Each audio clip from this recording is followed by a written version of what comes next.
What up, peeps? Welcome to the channel. Welcome to the Hair Experience. I am Curtis, your guide to get hair back on your head. No pesky pills, surgeries, none of that crap. Hit them, hit them, hit them. Boom, boom, boom, boom. It's like a bingo dopper. Hit it. Boom. Anyway, subscribe below. It is super important to me. I am trying to do the best I can to help the community get hair back on their head and be able to do it in a cost-effective, reasonable way that doesn't break the bank, and the best customer service that I can give. Yours truly every time. So anyways, that's what I got. What are you talking about today? I'm talking about cleaning a lace unit. I'm gonna move this camera a little bit so we can see what we're doing. So I did a video on this many years ago and nothing has changed, but I figured that I'll just do another one. So get into it. This works with any lace-based product. It could be French lace, Swiss lace, a monofilament, anything that looks and appears like a lace unit, this is gonna work for. All right, so there's multiple steps. We're gonna get to it and go through it as fast as we can. So first off, before you go to remove a lace unit from your head, you're going to want to brush the unit out. Brush the unit when it's on your head. What you're trying to do is, if you got hair that flipped under and is under the unit, okay, you want that to come back through. And the only way to do that is to brush it out. So once you've brushed it out, you're gonna take your adhesive remover, units on the head, okay? You're gonna spray through this way onto the tape and adhesive, okay, through the hair, okay, with adhesive remover. Do not use isopropyl alcohol for this, guys. Not this step, definitely do not. It's drying on the hair and it's super rough. So, all right, so you've sprayed it through, let it sit 3 or 4 minutes so that the adhesive remover really gets time to do its job. Once you do that, you can pull the unit off. And when you do, you should leave all the hair on this side of the unit where it belongs. If you don't do that step, it's going to want to pull back through the unit and then be on the wrong side of the unit.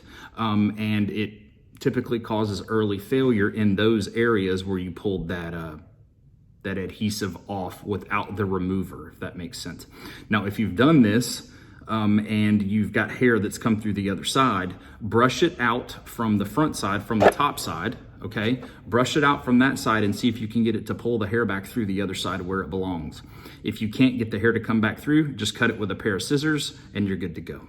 All right, so now you've got it off and it's sitting here, and I really wish that I had a dirty one to work with, but I don't. This is what I'm working with. So this is just a clean unit that was cut to the template, wrong template, and now it's in the bin to hopefully fit someone else's head.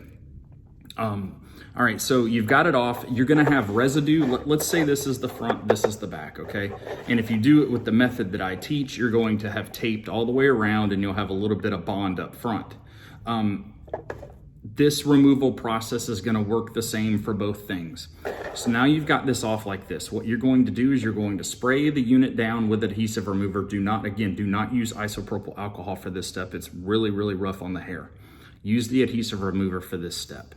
It can come from me, it's in my store, or you can get it from places like Walker, and there's multiple companies that sell their adhesive remover called C22. So mine and theirs is really the only ones that I've ever seen. I'm sure there's other ones out there, it's just the ones that I know about. So either one will do the same job. Instructions are the same for both. All right, so once you've done that, you can take a napkin, like a paper towel, fold it 4 or 5 times, and then rub the area to get the tape to start to come up the corner, and then just pull the tape off, sit it to the side, and go to the next. Whenever your material gets wet from the adhesive remover that's on top of it, just go to a dry spot and then keep going. Now that you've done that, now you're up to let's say all that's gone. Now you've got this gooey residue that's left behind, and it sounds foul, but it's the only really way I know how to put it.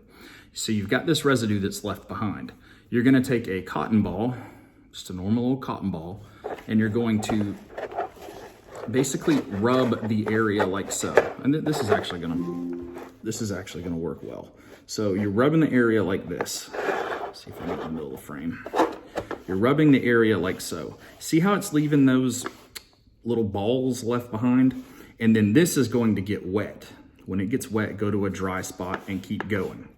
All right, so once you've got these balls that are there, those are going to collect that adhesive And then what you just pull those off. Just pull them off, and that will have collected the adhesive.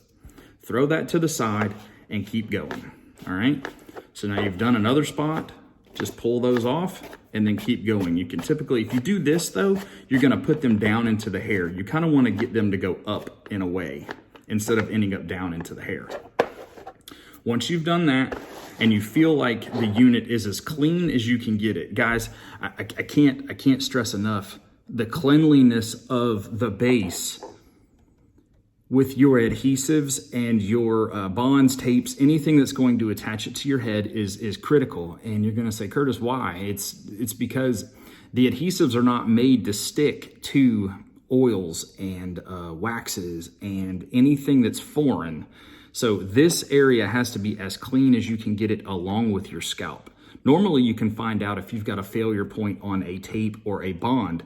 If your scalp or the unit, find out where the separation occurred, like with the tape or with the adhesive. Did the adhesive stick to your head and not the unit?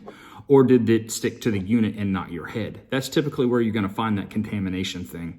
And it could be anything from airborne contaminants, like your wife is on the other side of the counter there and she's spraying hairspray, or you had lotion on your hands and you're wiping this thing down and you're touching it with your hands. That lotion's gonna transfer, nothing's gonna stick to it. So that's huge. So you've done all this. Now you've got your unit as clean as you think. It feels good and clean. What you're going to do at that point is you can get another cotton ball, or you can get a paper towel that you folded, whatever, like origami, into a small box. And then you're going to wipe. You're going to wipe the top of the unit in one direction from the center. And the reason that you're doing that is because you're not cross-contaminating the product back and forth. You're not just sitting there back and forth with, whatever you're cleaning off of it. So isopropyl alcohol, and you don't want to soak the cotton ball. You're not looking to drench the unit in isopropyl alcohol. This is a very little bit last step so things stick. So after you've done that, wipe it down. Try not to get those little cotton balls on there. That's why the paper towel may work better for you. And then just wipe it down. Let it sit for a second so that dries, do your scalp, and then install. It's really all there is to it. And I think my camera is literally about to fall. Let's see. I'm just gonna hold it and make sure it doesn't fall. So that's what I got today, guys. We're working on Black Friday. I'm 99% sure that we're gonna be able to do it. Everything was, it's inventory based. So if I don't have the inventory to fill the orders, then I'm not gonna ask for you guys to pay for something if I can't fill the orders. So inventory's up, and I think that we're gonna be, fingers crossed, okay to do Black Friday. Just keep in mind that, that shipping times are gonna be a little bit slower because there's so many orders to process. You guys know it's just Amanda and I. It's just the two of us. And then we have a stylist that does the template cut process. So that's what I got today, guys. I'm very, very grateful for the business, and we're super happy to be here doing this all day long and getting hair back on people's heads. It makes me smile.